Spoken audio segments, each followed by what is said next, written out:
Vamos a estudiar el libro de Joel. Abra su Biblia en el libro de Joel, capítulo 3. Libro de Joel, capítulo 3. Estudiaremos desde el verso 1 al verso 8. Libro de Joel, capítulo 3, versículo 1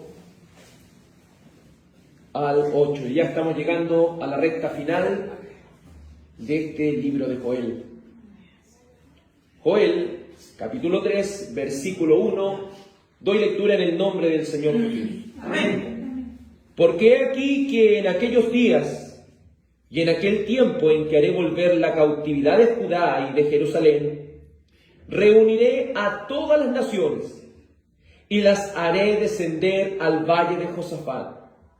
Y allí entraré en juicio con ellas a causa de mi pueblo y de Israel mi heredad, a quien ellas esparcieron entre las naciones y repartieron mi tierra. Y echaron suerte sobre mi pueblo, y dieron a los niños por una ramera, y vendieron las niñas por vino para beber. Y también, ¿qué tengo yo contra vosotros, Tiro y Sidón, y todo el territorio de Filistea? ¿Queréis vengaros de mí? Y si de mí os vengáis, bien pronto haré yo recaer la paga sobre vuestra cabeza. Porque habéis llevado mi plata y mi oro, y mis cosas preciosas y hermosas metisteis en vuestros templos. Y vendisteis los hijos de Judá y los hijos de Jerusalén a los hijos de los griegos, para alejarlos de su tierra. He aquí yo levantaré del lugar de donde los vendisteis, y volveré vuestra paga sobre vuestra cabeza. Y venderé vuestros hijos y vuestras hijas a los hijos de Judá, y ellos los venderán a los sabeos, nación lejana, porque Jehová ha hablado. Favor de tomar asiento, amados en el Señor.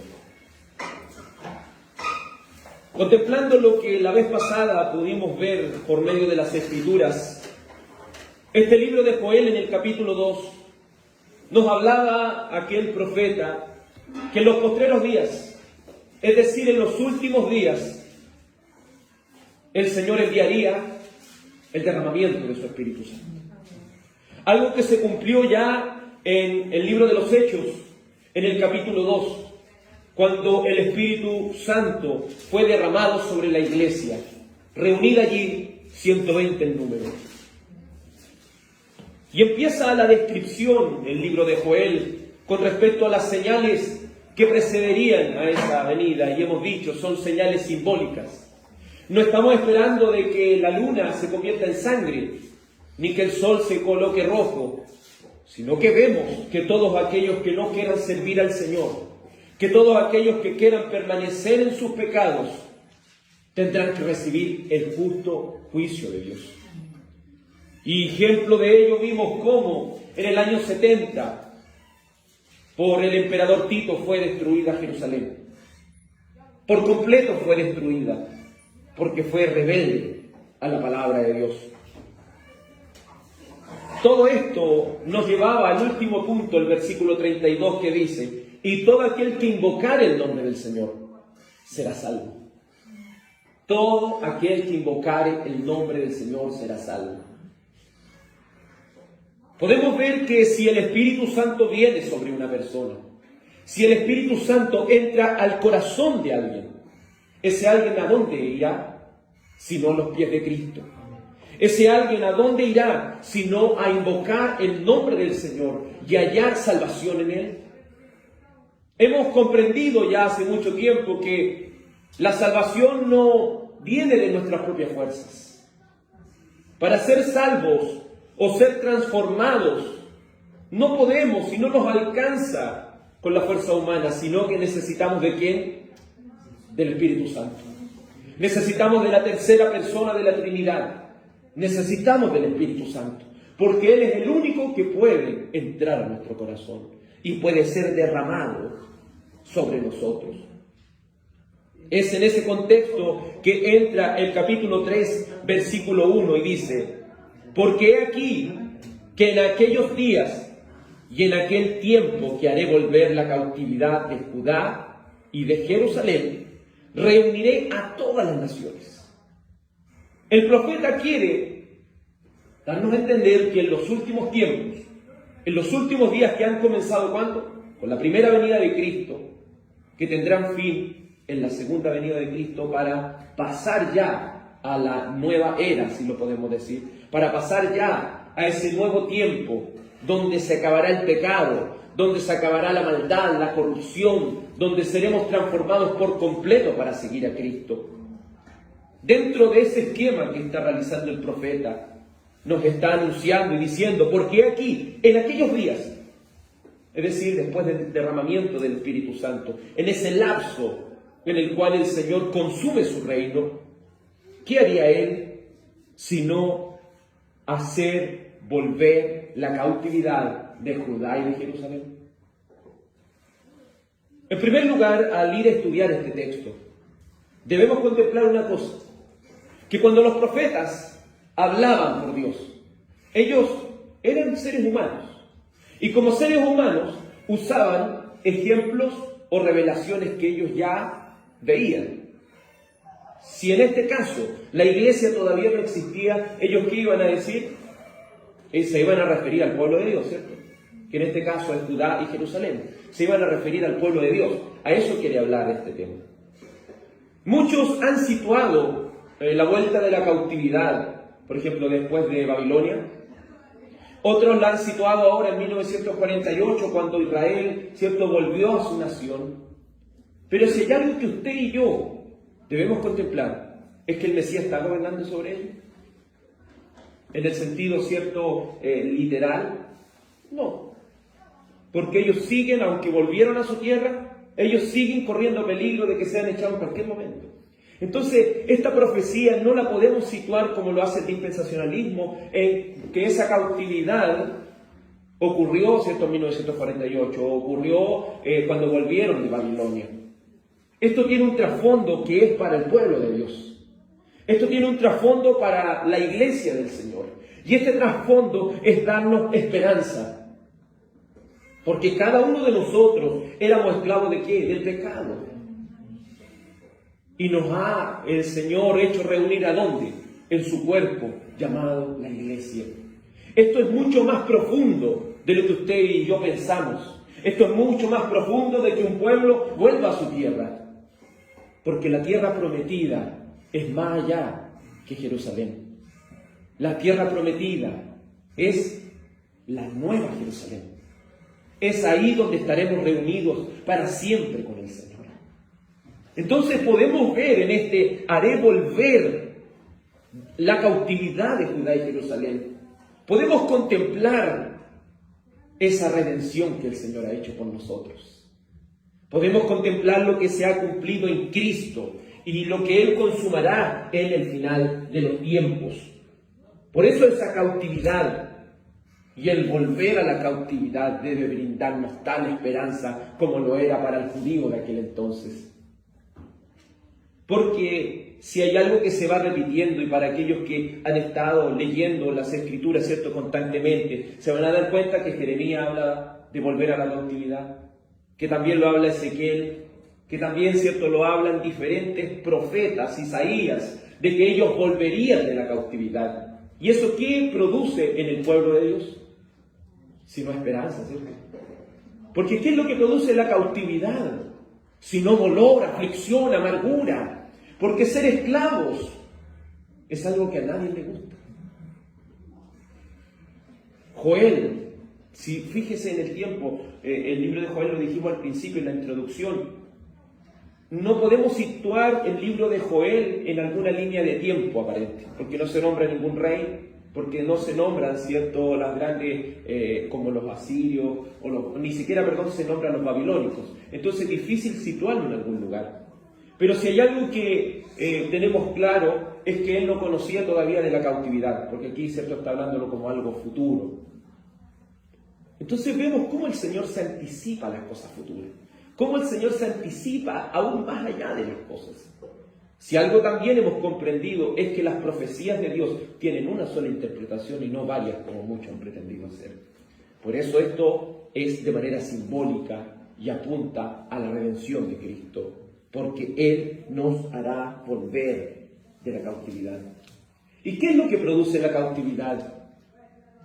Si usted estudia con más profundidad las Escrituras, va a comprender una cosa. Los judíos eran odiados. Los judíos fueron odiados por los pueblos que estaban a su alrededor. Fueron personas aborrecibles delante de los ojos. Y todo porque eran el pueblo del pacto. Y todo porque eran un pueblo llamado a ser santo. Un pueblo llamado a ser diferente. Y eso no sería, ¿cierto?, algo diferente a nosotros si el Señor que nos prometió que seríamos aborrecidos de todo por causa de su nombre.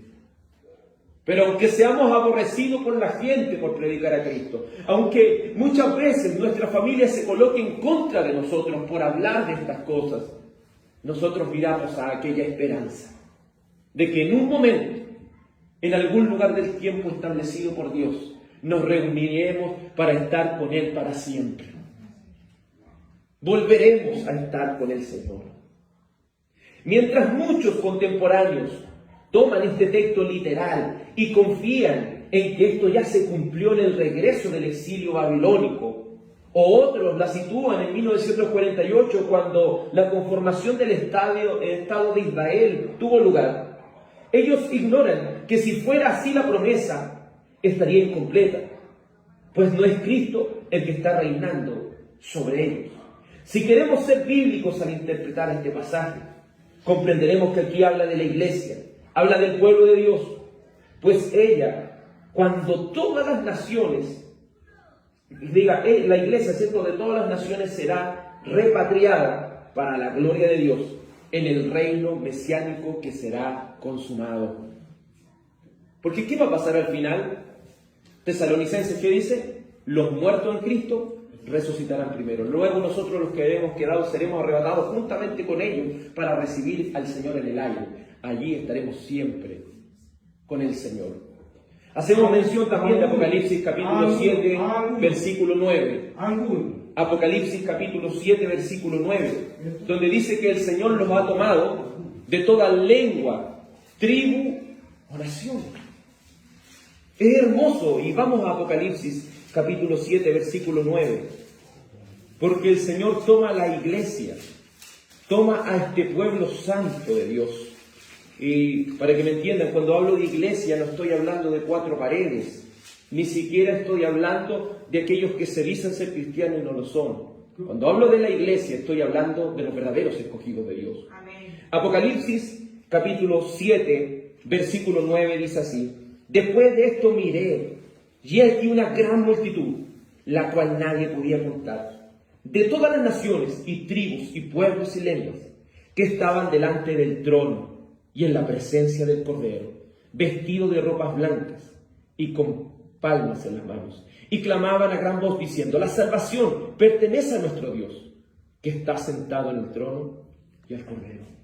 Qué hermoso va a ser ese momento, cuando esa cautividad se termine y estemos todos reunidos, estemos todos como hijos de Dios reunidos en el final de los tiempos, cuando se cumpla totalmente y su cumplimiento final sea que esa cautividad termine para siempre y estemos así para siempre con el Señor.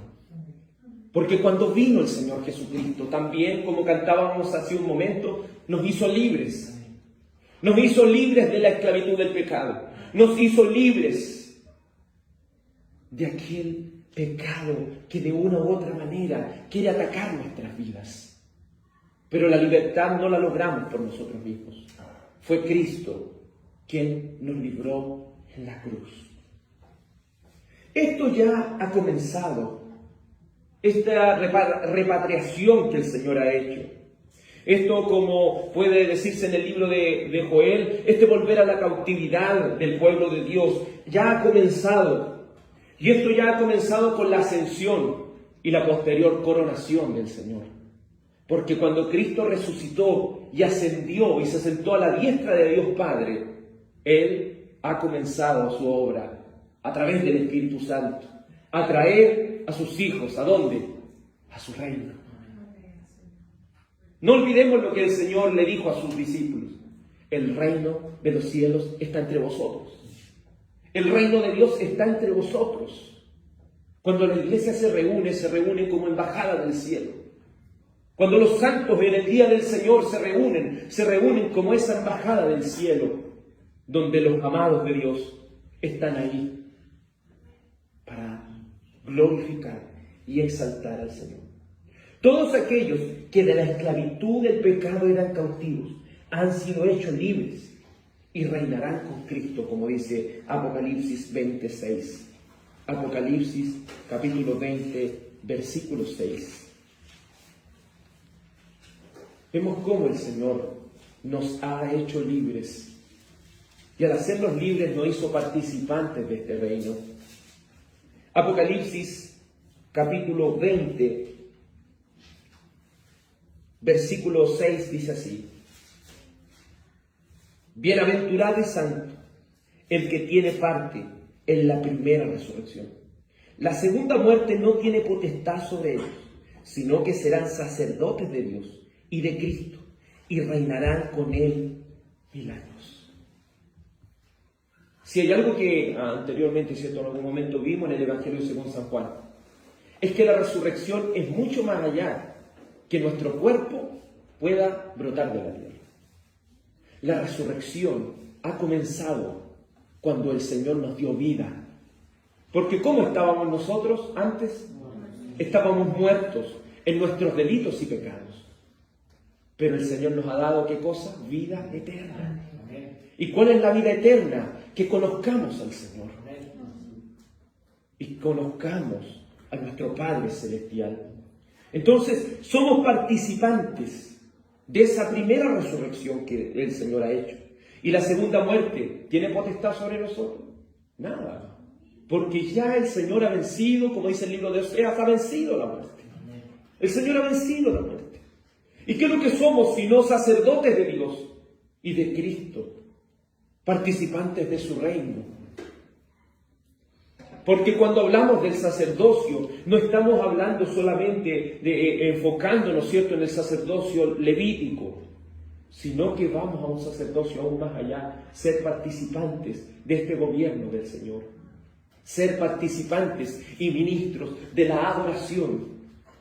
Hay algo que Martín Lutero, un predicador, ¿cierto?, de la antigüedad, pudo transmitir y pudo hacer entender a las personas. Es que la Iglesia Católica, si hay algo que había hecho, era que solamente los ministros y los sacerdotes eran, ¿cierto?, los que estudian para eso y se dedican a eso. Pero la Escritura es clara en decir que nos ha hecho un reino de sacerdotes. Eso quiere decir que cada creyente tiene un sacerdocio. Cada uno de los creyentes, cada uno de nosotros puede adorar a Dios con total libertad. No esperando que otro adore por usted, sino adorando donde quiera que se encuentre, alabando y exaltando al Señor donde quiera que se encuentre. ¿O usted cree que desde que se instauró el proceder levítico, alguien podía hacer un sacrificio por él mismo? ¿Alguien podía, así como Abraham, ¿cierto?, levantar un altar en cualquier parte? No podía hacerlo. Solamente podían hacerlo los levitas, solamente podían hacerlo los ministros encargados por el Señor. Pero ahora, desde que el derramamiento del Espíritu Santo vino, usted donde quiera que se encuentre puede invocar el nombre del Señor. Donde quiera que se encuentre se puede postrar delante de Él y exaltar su nombre. Donde quiera que se encuentre usted puede adorar al Señor con total libertad. Porque Él nos ha hecho ministros del nuevo pacto. Nos ha hecho participantes del reino de Dios. ¿Por qué evangelizamos? ¿Por qué nos dedicamos, como nuestro hermano Cristóbal, ¿cierto?, hace un momento nos podía exhortar por medio de la palabra de Dios? ¿Por qué debemos hacer eso? Porque somos participantes del reino de Dios. Somos embajadores, como si Dios rogase por medio de nosotros. Estamos haciendo un llamado a todos aquellos que quieren volver de la cautividad, a todos aquellos que han sido escritos en el libro de la vida, a todos aquellos que han sido salvados por Dios. Hacemos un llamado a todos aquellos que por el Espíritu Santo colocan su fe y su esperanza en Cristo. Cristo está reinando, lo hemos visto. Él está reinando. Pero si hay algo que esperamos en su segunda venida, ¿qué es? Sino la consumación de su reino. Sino que ya que todo esto se acabe. Volvamos a Joel capítulo 3, versículo 1. Porque aquí en aquellos días y en aquel tiempo haré volver la cautividad de Judá y de Jerusalén, es decir, la cautividad del pueblo de Dios. Y reuniré a todas las naciones y las haré descender al valle de Josafat. Y allí entraré en juicio con ellas a causa de mi pueblo y de Israel mi heredad, a quienes ellas esparcieron entre las naciones y repartieron mi tierra. ¿Ocurrió eso acaso cuando volvieron de Babilonia? ¿Ocurrió eso? No ocurrió. ¿Ocurrió eso cuando volvieron el pueblo de Israel en 1948? No ha ocurrido eso. Por eso no le podemos dar un trasfondo literal a esto, sino un trasfondo simbólico. Lo hemos dicho antes, el profeta tenía que utilizar palabras que él tenía en el momento. Él no tenía palabras como iglesia. ¿Entiendes? No tenía esa palabra para decir la iglesia. Pero sí él se refería al pueblo del pacto. ¿Y la iglesia qué es? Sino la que es participante del nuevo pacto. Del nuevo pacto donde de ambos pueblos hizo un solo pueblo. ¿Y qué es lo que quiere hacer el Señor? Reunir a todas las naciones y hacerlas descender al valle de Josafat. Si usted y yo tenemos un conocimiento bíblico, comprenderá que el valle de Josafat, o cuando hablamos de Josafat en 2 de Crónicas 5, capítulo 12, está hablando de aquella victoria que el Señor le dio con pocos hombres a ese rey. Entonces ese valle también es conocido como el valle de la decisión. Y algunos también se han tomado de esto para nuevamente tomarlo literal y piensan que va a haber una guerra gigante con todas las cosas, pero piense esto. En primer lugar, ¿qué es lo que quiere hacer el profeta? Les apunta a Josafat, ¿cierto? Les hace que ellos recuerden lo que estaba escrito de acuerdo a la revelación progresiva que ellos habían tenido. Joel puede mirar 2 de Crónicas, porque hasta ese momento 2 de Crónicas, ¿cierto?, ya había sido escrito. Él puede mirar a los reyes. Puede mirar a ese lugar y de ahí sacar esta verdad que ha acontecido con Josafat y transmitírsela al pueblo. De manera, si pudiéramos tener en hebreo esto, podríamos comprender con más cabalidad lo que quiere decir. Josafat, ¿sabe lo que significa? Juicio de Jehová. ¿Se fija? Los haré descender ¿a dónde? Al juicio de Jehová. Y en ese juicio que Jehová hará, cuando Josafat fue allá y obtuvo la victoria, ¿la obtuvo gracias a quién? Gracias al Señor. ¿Y gracias a quién fueron invencibles? Gracias al Señor. Entonces lo que quiere hacer Joel aquí es transmitirle al pueblo: hay esperanza, pueblo. Pueblo, hay esperanza. Hay esperanza porque si Dios es por nosotros. ¿Se fija cómo podemos ir a apuntar al apóstol Pablo y uno dice, pero ¿de dónde él sacó eso? Lo saca de la misma Biblia, de la revelación que él tenía hasta ese momento. Si Dios estuvo con Josafat y pudo traerles una gran victoria, ¿quién podrá prevalecer contra nosotros? Entonces, si hay algo que quiere transmitir Joel al pueblo, es esperanza.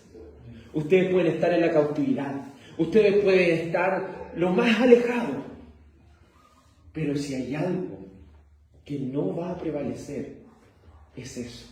Porque si el Señor es por nosotros, ¿quién contra nosotros? ¿Podrá acaso una dificultad separarnos de Cristo? ¿Podrá acaso las cosas que vengan en la vida separarnos de Cristo? ¿Podrá quizás una mala decisión que hemos tomado separarnos de Cristo? Nada nos puede separar de Él, nada, porque Él es un Dios invencible. Por eso es conocido como el Señor de los ejércitos, porque sabemos que las cosas van aconteciendo según su propósito. Y aunque nosotros nos equivoquemos, Él sigue permaneciendo fiel. Y aunque nosotros nos equivoquemos, Él nos va a hacer entender en que hemos fallado. Va a producir con su bondad arrepentimiento en nosotros y vamos a poder correr a Cristo, correr a nuestro Salvador. Josafat, cuyo nombre significa juicio de Jehová, es un valle ubicado en Cedrón, al este de Jerusalén, entre la ciudad y el monte de los Olivos. Este lugar fue donde Dios de manera poderosa le dio la victoria a Josafat. En 2 de Crónicas 5:2. El profeta de manera simbólica trae esta escena para mostrar la literatura simbólica apocalíptica sobre los tiempos finales. Y precisamente le hace alusión a Josafat, pues en la memoria de los piadosos judíos traería esperanza de salvación a ellos. ¿Qué es lo que traería? Esperanza de salvación a ellos. Y usted se preguntará, ¿por qué? Porque hay que hacer esta distinción. Está el Israel de Dios y el Israel que no es de Dios. ¿Cuál es el Israel que no es de Dios? Los impíos, que van a perecer, como vimos en el libro de Amós, ante el justo juicio de Dios. Pero dentro del pueblo había gente piadosa, gente que esperaba las promesas de Dios. Entonces, cuando Joel estuviese transmitiendo esta profecía, ¿quiénes iban a ser tocados con esto? Los piadosos, los que verdaderamente eran el pueblo de Dios. Por eso el apóstol Pablo, por allá en el libro de Romanos, puede decirlo de una manera muy clara: no todo el que desciende de Israel es israelita, y no por ser descendiente de Abraham soy hijo, sino que en Isaac te será llamada descendencia. ¿Y cuál es esa descendencia sino la que es por fe? Porque Abraham no fue justificado por sus obras, sino por la fe en la promesa. Entonces, de manera simbólica, quiere hacerle saber a ellos: el Señor es con nosotros. El Señor es nuestra esperanza. El Señor es nuestro refugio. El Señor es nuestro castillo. El Señor es nuestro Salvador. El Señor es el omnipotente. El Señor es el Dios incomparable que no nos dejará caídos para siempre. Entonces, es hermoso cómo el Señor se anticipa lo que va a pasar, porque ellos estaban pasando la plaga de langosta, era lo que les estaba pasando, pero Joel le está transmitiendo lo que iba a pasar en muchos siglos venideros. Entonces no les dijo el Señor: le daré a ustedes que salgan de la prueba de langosta, desde aquí para adelante todo va a andar bien. No, van a ser probados. Van a caer los impíos. Van a tener que sufrir. Pero el Señor estará con ustedes. El Señor estará con los piadosos. El Señor guardará la descendencia de los piadosos. El Señor, por su amor y misericordia, los hará regresar. ¿A dónde? Sino a esta salvación tan preciosa. También debemos ir a Apocalipsis capítulo 16.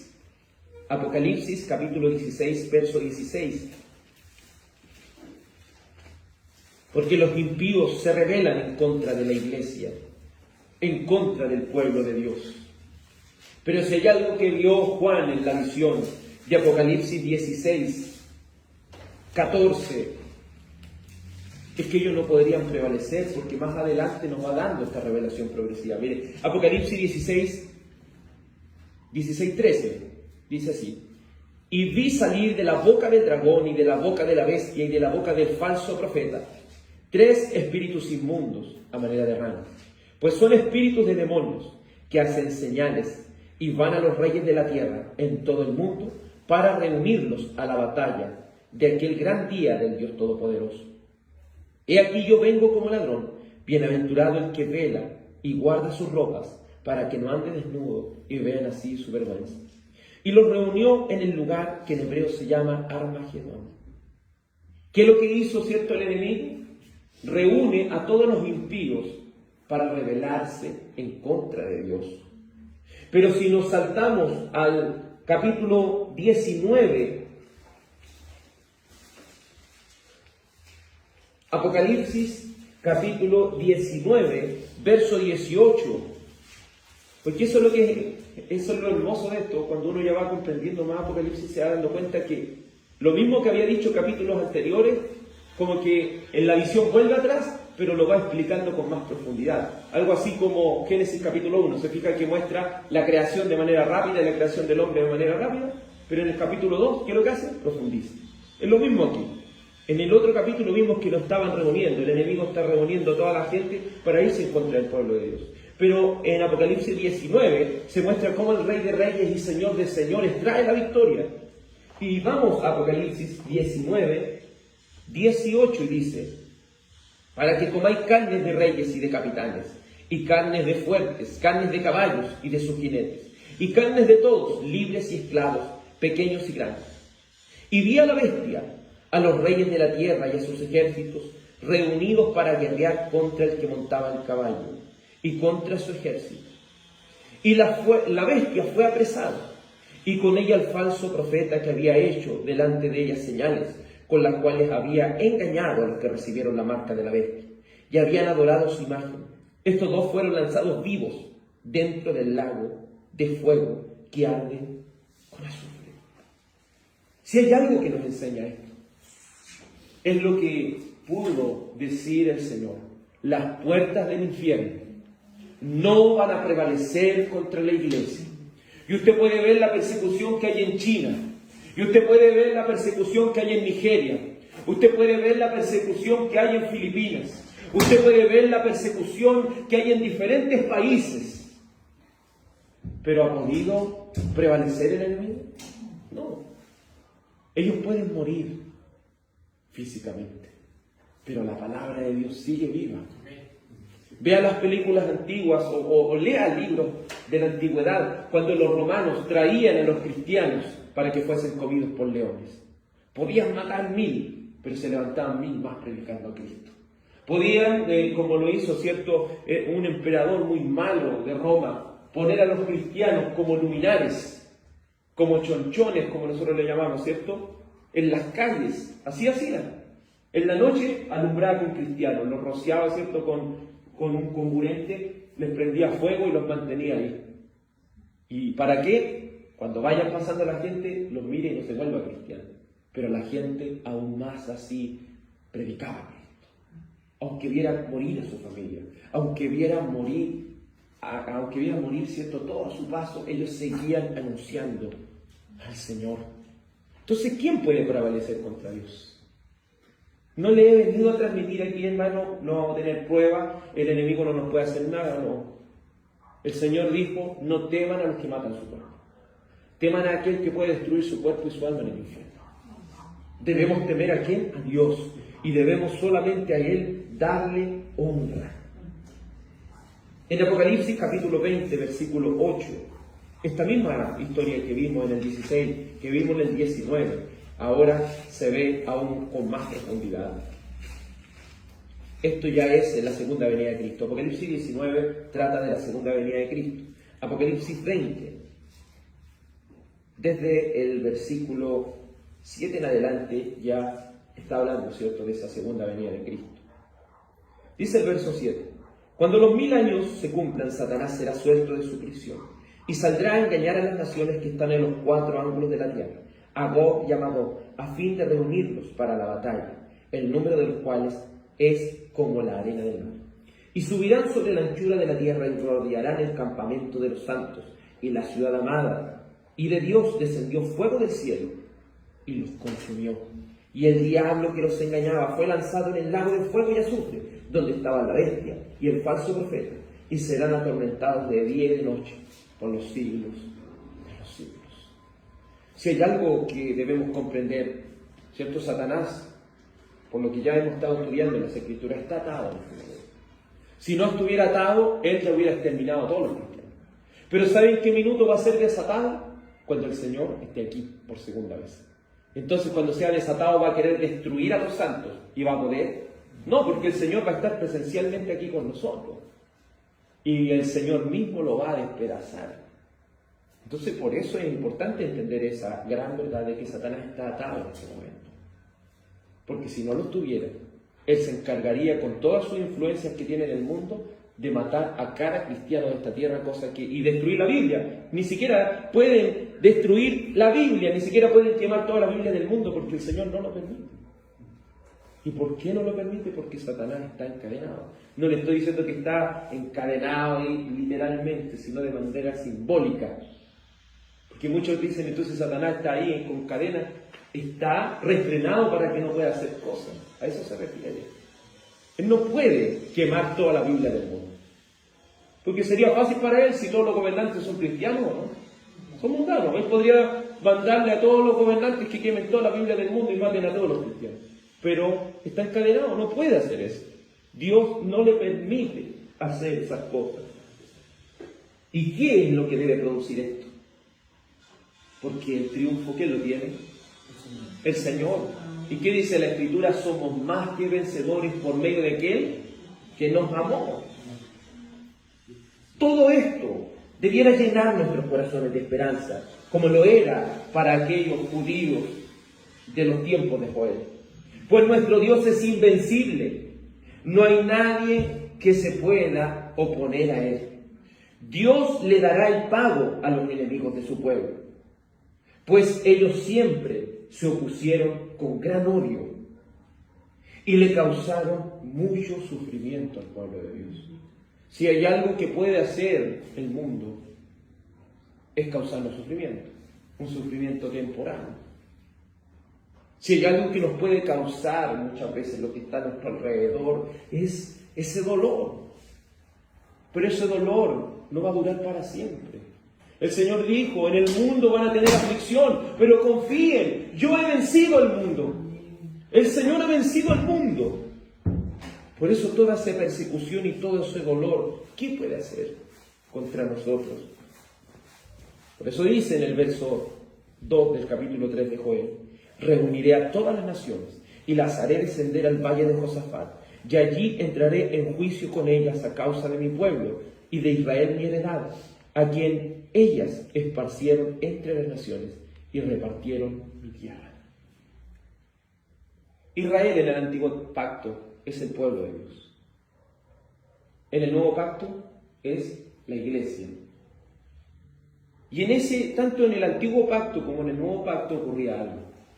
Y era que los impíos causan sufrimiento al pueblo de Dios. Hay una página, si usted puede y tiene tiempo en algún momento, que se llama La Voz de los Mártires. Ahí le explican los testimonios de nuestros hermanos en Nigeria, nuestros hermanos en China, nuestros hermanos en Corea, diferentes lugares donde es muy difícil predicar el Evangelio. Y ellos pueden contar cómo han tenido que ver la muerte de sus esposas. Cómo, por ser cristianos, ¿cierto?, en lugares donde se sirve a Hare Krishna y a todos estos dioses, pueden mandar sus hijos a la escuela y se los violan allá por ser cristianos.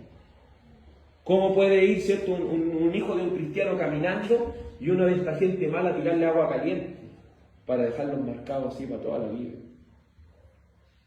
Si nosotros estuviéramos ahí, hermano, imagínense. Nosotros a veces vemos que es difícil servir a Cristo aquí, pero aún no hemos visto cómo es en otras partes. Y aún así esas personas siguen predicando a Cristo. Y aún así esas personas siguen con tanta pasión predicando este Evangelio. Como pastores son torturados, hermano, por predicar esta palabra de verdad.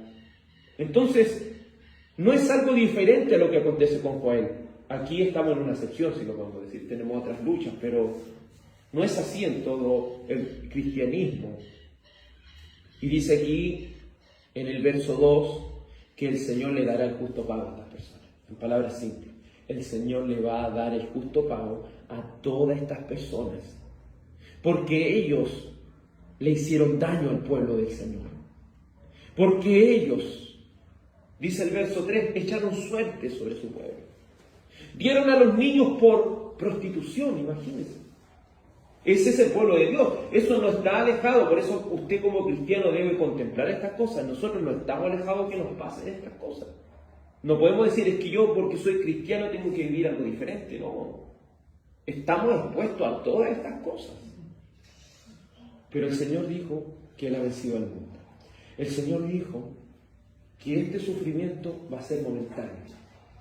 Porque todo esto va a terminar cuando Él enfrente todas estas cosas. Entonces en estos momentos Joel debe ser nuestro refrigerio. Quizás en este momento estamos sufriendo, el Señor lo sabe. Quizás aún no estamos sufriendo. Pero debemos acordarnos de Joel. Que un cristiano va a sufrir. Imagínense lo que le pasa al pueblo de Dios. No se tape la vista al pensar de que los hijos, los niños del pueblo de Dios fueron vendidos como prostitución. Las niñas fueron vendidas a tal punto por vino para beber. Pero si hay algo que el Señor haría, es darle su pago. ¿Qué nos enseña Romanos capítulo 12? ¿Qué nos enseña, cierto? Mía es la venganza. Yo daré el pago, dice el Señor. No se venguen por ustedes mismos. El Señor va a dar el pago a su debido tiempo. Si entendemos la carta a los romanos, tal como siempre estamos poniéndonos en el caso de los tiempos de Joel, si nos ponemos en los casos de los tiempos de la carta que va a los romanos, ellos, por ser cristianos, recuerde que en Roma no es como algo libre, en ese momento no era libre ser cristiano. Ahí el César era el dios de ahí. El gobierno era el dios de ahí. Y llegaba el César a alguna ciudad y toda la gente tiene que arrodillarse ante él. Y toda la gente debía reconocer que él era el Kairos, que él era el Señor. ¿Se fija? Por eso la Escritura dice que confiesen que Jesucristo es el Señor. Y hoy en día dicen, hermanos, confiesa a Cristo que Él es su Señor y será salvo. Y lo toman, ¿cierto? Lo sacan de contexto y lo toman. Entonces la gente se pone toda acá adelante, Jesucristo es el Señor, soy salvo. Pero en el contexto que lo escribió el apóstol Pablo era, cuando llegaba un soldado romano, ¿quién es el Señor? Jesucristo, muerto en tiro. Por eso, a eso se refería el apóstol Pablo. Que las personas que dijeran que Jesucristo es el Señor, ¿qué es lo que estaba pasando con su vida? Estaba corriendo peligro. Entonces, por eso ellos eran verdaderos cristianos, porque estaban expuestos ahí ante la misma muerte por creer esta verdad.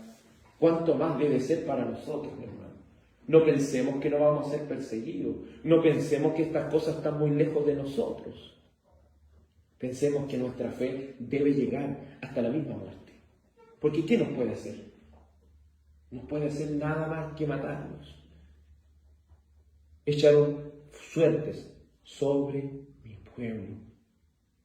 Pero ¿qué haría el Señor? Mire lo que dice el libro de Zacarías, capítulo 2, versículo 8. ¿Qué hace el Señor? El Señor les va a dar su pago. Zacarías, capítulo 2, versículo 8, dice así la Escritura.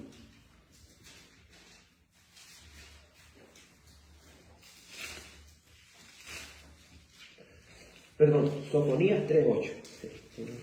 Sofonías 3.8, dice.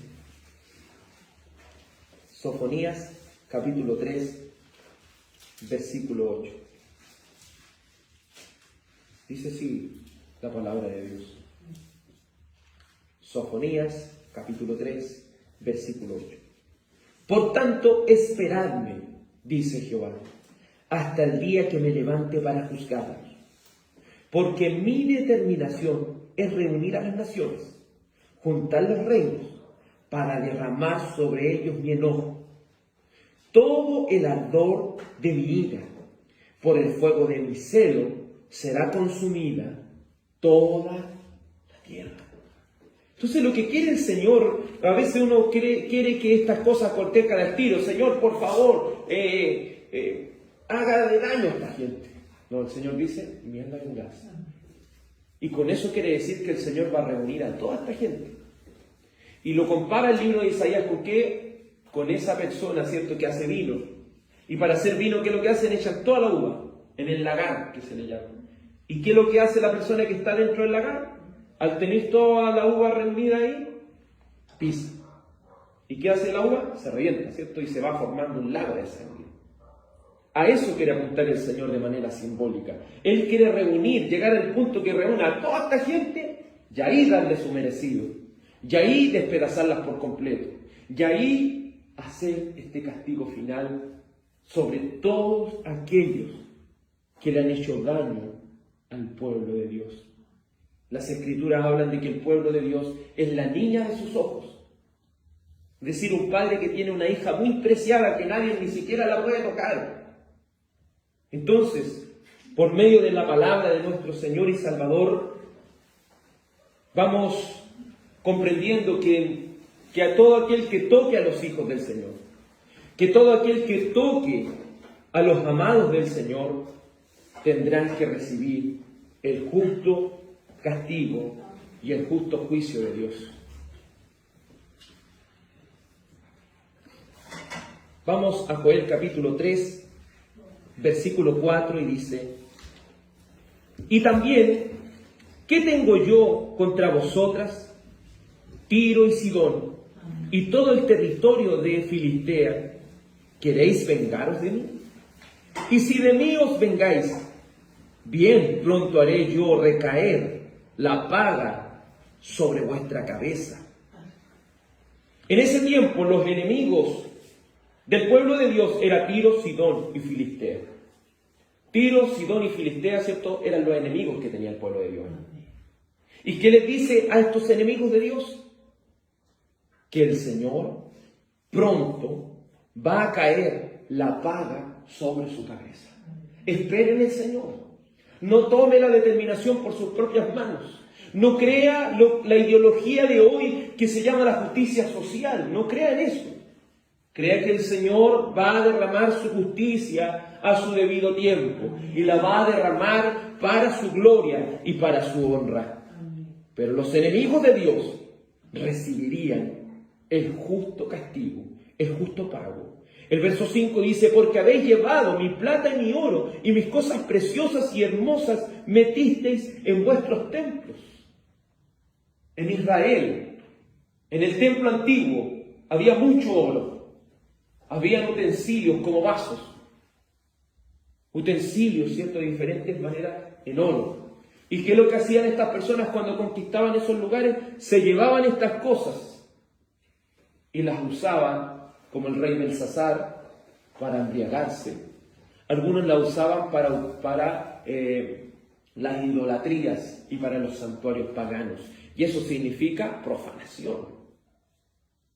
En palabras simples, hay gente que está profanando el nombre del Señor. No sé si en las redes sociales usted lo ha visto, pero hay gente que se burla de las cosas del Señor. Hay gente que profana las cosas del Señor. Usted no debe salir con su espada y tomar justicia por usted mismo. No, la palabra se defiende sola. La palabra se defiende sola. Usted y yo no tenemos por qué andar ahí atacando las cosas. Déjelo. Déjelo nomás. Si el Señor va a desatar toda su ira y todo su peso sobre ellos, porque han difamado las cosas de Dios, porque las han ensuciado con sus pecados, las han ensuciado, hermano, con sus maldades. Luego la Escritura nos dice en el verso 6, describiendo todo lo que los enemigos de Dios y del pueblo han hecho: y vendisteis los hijos de Judá y los hijos de Jerusalén a los griegos para alejarlos de su tierra.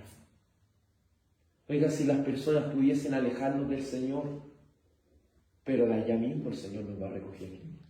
Si no hay nadie que nos pueda alejar del Señor, nos pueden llevar muy lejos, pero eso que están haciendo estas personas no entienden que van a recibir el justo castigo de Dios. Van a recibir ese castigo que va a despedazar a cada uno de ellos por haberse ido en contra del pueblo. Verso 7. He aquí yo levantaré del lugar de donde los vendisteis y los volveré vuestra paga sobre vuestra cabeza. Anteriormente vimos que había una restauración material, una restauración, cierto, espiritual, y sigue con esta restauración. Quizás muchas cosas nos pudieran alejar del Señor, pero cuando ocurra esa restauración, comprenderemos que no hay nada que nos pueda separar del amor de Cristo. Porque Él nos hará volver. Él nos hará volver. Y usted puede decir: pero es que yo no sé lo que pase más adelante. No se preocupe por eso. Porque el Señor es su guardador. El Señor es su sombra a su mano derecha.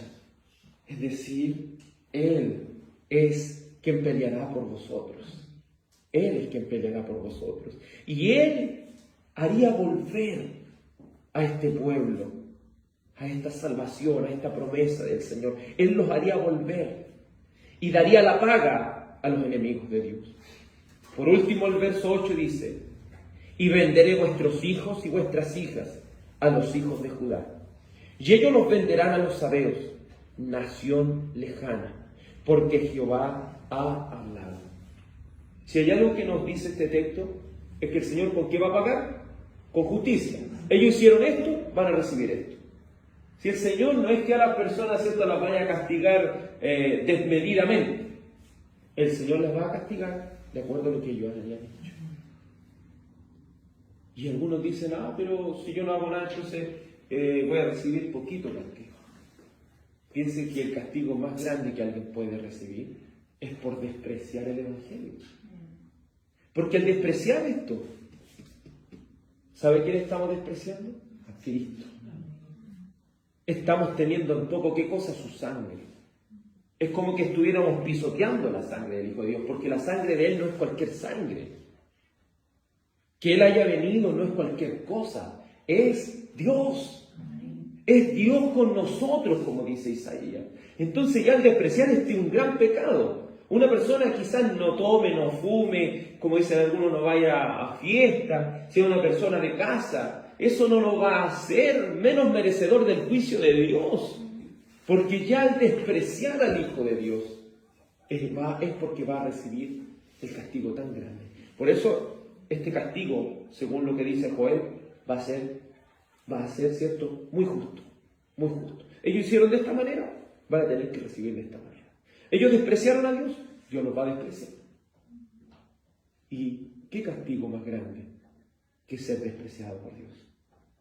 Algo que el Hijo pudo experimentar en la cruz, al decir, Dios mío, ¿por qué me has abandonado? Recibir el abandono de Dios es el castigo más grande que alguien puede recibir.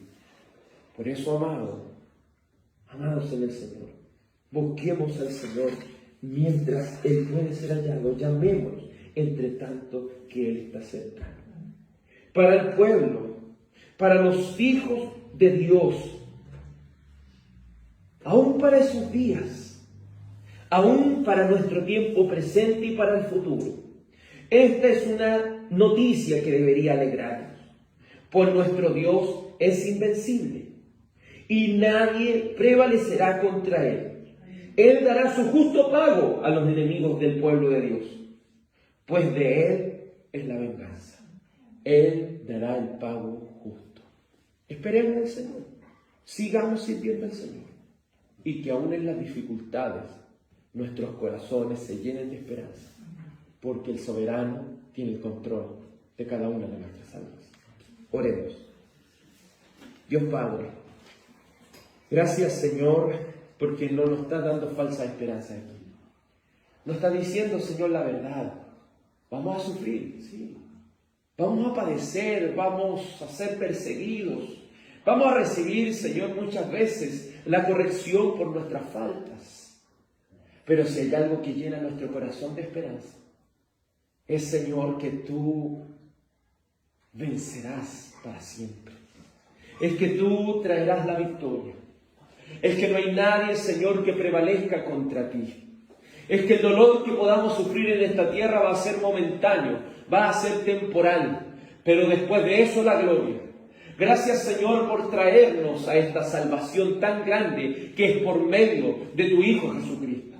Gracias, Padre, por hacernos partícipes de esta salvación, por restaurarnos y por hacernos volver, Señor, a tu camino tan precioso. Y porque en el final de los tiempos consumarás, Señor, todas las cosas al reunirnos en tu santa ciudad y al darle el justo castigo y el justo pago a los enemigos de Dios. Padre amado, nuestros corazones y nuestras almas descansan en ti. Señor, que cada hermano y hermana pueda descansar en ti, Señor. Que cada uno de nosotros pueda descansar en el Señor. Porque aún en medio de la dificultad, Señor, tú estarás con nosotros. No para eliminar la prueba, sino para ayudarnos a salir de ella. Sino para poder pasar por ella. Porque tú lo prometiste, Señor. Aunque pases por el fuego, no te quemarás. Señor, gracias. Porque las muchas aguas no pueden apagar este amor que tú tienes por nosotros. Permítenos, Señor, vivir para tu gloria y honra el tiempo que nos resta en esta tierra. Te lo ruego, Padre, y que en esta semana podamos glorificar tu nombre. Y que en esta semana, Señor, podamos exaltarle más y más, Señor. Permítenos ser luz para este mundo. Iglesia del Señor, sea bendecida en el nombre de Jesús. Amén. Gracias y paz, amados en el Señor.